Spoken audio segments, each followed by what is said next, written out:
The latest. Thank you for your love and support. I appreciate you all. Wonders they say shall never cease to happen. And if Muhammad will not go to the mountain will definitely come to Muhammad.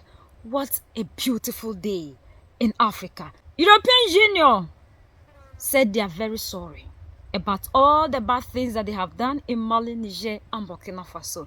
According to them, they did a lot of things that they shouldn't have, especially trying to use force. That when Mali, Niger, and Burkina Faso decided to take their sovereignty into their own hands, instead of them to go there in a very diplomatic way, they were trying to command them, be bossy over them, do this, do that, and they even tried military action in Mali, Niger, and Burkina Faso, which they shouldn't have. So now they are very sorry. They are begging for a second chance in Mali, Niger, and Burkina Faso. And according to European Union and the UN, now when they get the second chance, they promise on their honor that they will never try anything of that sort. They are no longer coming to be bossy over Mali, Niger, and Burkina Faso, but they are rather coming as partners who are willing to help them fight against Islamic terrorism that is bordering Mali, Niger, and Burkina Faso. They are only coming to help them with peace and security, so that at least they can have peace of mind to continue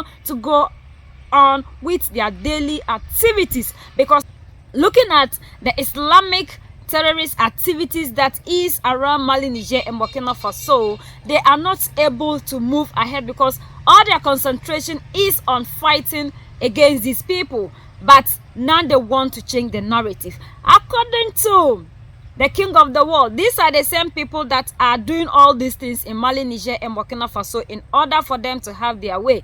But now when they look at the way things are going, and they've seen that we are able to combat them, and our strength is moving towards the direction of Russia, they've seen that if they don't come back and beg, put their pride aside, being the giant of the so-called whatever, and beg, things will not be well with them. So now they said they are begging. But the question is, can we trust them? Because a leopard can never change its skin. I don't arrive in Bamako or Ouagadougou or Niamey with demands saying you have to do this or you have to do that. What I do arrive with is the availability to listen, and also the availability to say, my friends, you know, there are some impediments here for us in terms of working together. So let's see how we can go through those impediments. I want to arrive saying, let us try to work out what it is possible for us to do without, of course, compromising our values that are very important for us and for our populations. Yeah, while listening to Cravinho talk, we've just discussed you saying that, yeah, of course, them thinking of a renewed strategy. It's more of like a self-reflection that we were doing something wrong, but now we've realized that accepting that there's something wrong, we can turn it in this. We don't have to agree on everything. We just have to work out where we can correspond to our interests in a manner that is acceptable for all, and put the emphasis on that. When I heard Cravino saying that he doesn't just come and says, okay, you need to do this or you need to do that, I can't help but just wonder. Of course, the EU is coming with a renewed approach.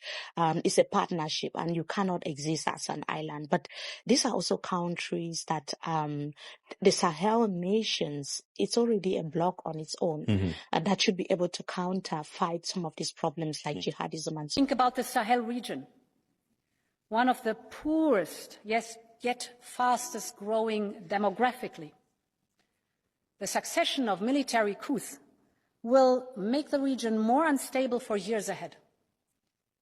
Russia is both influencing and benefiting from the crisis, and the region has become fertile ground to the rise of terrorism.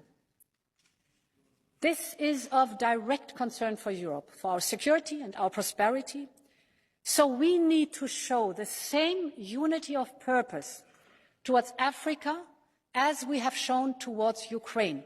This is a must. We are more or less pushed out many Western countries, including US, from Niger, from Mali, from Burkina Faso, from other countries. And this will cause problems for the future if we don't act. So we are thinking about an integrated approach to step up our efforts in Africa. And especially this approach will be that we will support them in a way that they ask for, instead of bringing them good, like we did in the past. So we're working hard on that one. But the reality at the moment is we lost ground. We saw there are more actors active in Africa. And I mentioned already migration, but it also means that when we are not present there, that it will be more difficult to have access to raw materials. That's why Africans, we always say, power is all that we need. People are treating us this way because they know that they've kept us in a position that we are serving their interests instead of us. Because look at the military equipment that Mali, Niger, and Burkina Faso are always acquiring day in, day out. Protecting themselves, defending themselves, fighting and reclaiming their lands. And we've also seen how these terrorists are laying down their tools, begging for forgiveness, and majority of them are flying. So David practically is disgracing Goliath. So Goliath has no other way rather than to come and pretend that they want to help us fight, as if without their help we can never do anything, because this is how they always present themselves to the world, that without them the African can never do anything. So Africans, we are also proving to these people that we don't need them in any way before we can do anything. If only they will allow us to be, we can actually take care of ourselves. This is something those in the democratically elected can also learn from, because they should understand that we are being treated anyhow, summoned anyhow, talked to anyhow, and people do anything at all to the Africans simple because of the way we present ourselves. We have made them our gods, and we believe that without them we can never do anything on our own. So anything little we are calling on international body, international this, international that. But these are the same people per report are the ones that are causing what we are having in Africa, so they will continue to have access to everything that they need. If you that is claiming you are looking for your sovereignty do not truly fight for that sovereignty, you continue to be where they want you, and they'll continue to do what they want to you. If not, just 3 nations in Africa kicking these people out and making them to change their approach. All of a sudden, European Union is now coming out to speak in this manner. These people that always think that the African is their property, that they can regulate anyhow, is now coming back with a different voice, admitting that they have committed a lot of errors, and for that matter, they want to rewrite everything. And now they don't want to see themselves as the boss over the African, but they want us to be on the same level, sit on the same table, and talk issues out. But these are the people who are dictating to those in the democratically elected, and these are the same people that are still regulating those in the democratically elected countries, as if their views do not matter. So if we continue as Africans to present ourselves in the manner that we always sell ourselves to the world, this is the same way they will continue to treat us. But when we sell ourselves to the world like we owe ourselves, we have taken our sovereignty like Mali, Niger, and Burkina Faso, the people that are depending heavily on the African will have no other option than to let the world understand that they rather need Africa, and not the way we have created the narrative based on what they have told us, making it look as if without them we cannot survive. What do we need from them? Everything of this depends heavily on the raw materials of Africa. So Africa, we have the power, but because we have decided to allow these people to regulate us, that is the reason to which we are finding ourselves in the place that these people talk to us the way they do. Because if you are the master and you allow yourself to be the servant will treat you the way you present yourself. Like Mali, Niger, and Burkina Faso, the leaders always tell us, we are capable. We need to move away from these people because they are the reason to which we are not going anywhere. They have created all manner of things that is crippling the African. Even though our leaders always come out, like the last time the Sierra Leone First Lady came out saying it. But because the leaders also love power, They try to do the bid of their masters instead of standing up to them. If we claim that it's because we are divided or because we don't have the whatever, and that is the reason to which we continue to be like that to these people. Now we have Mali, Niger, and Burkina Faso who have shown us the way that if we want to have our freedom, if we want to take control over everything, we need to move away from these people and form new alliance. Yet we've seen that AU, ECOWAS are still fighting Mali, Niger, and Burkina Faso. But these are the same people that will always sit there and be talking about how the African need to unite, how the African need to use the African solution. Yet anytime there's a problem in Africa, we are looking for the foreign solution to the African problem. And that is what is always crippling the African, and we are not moving forward.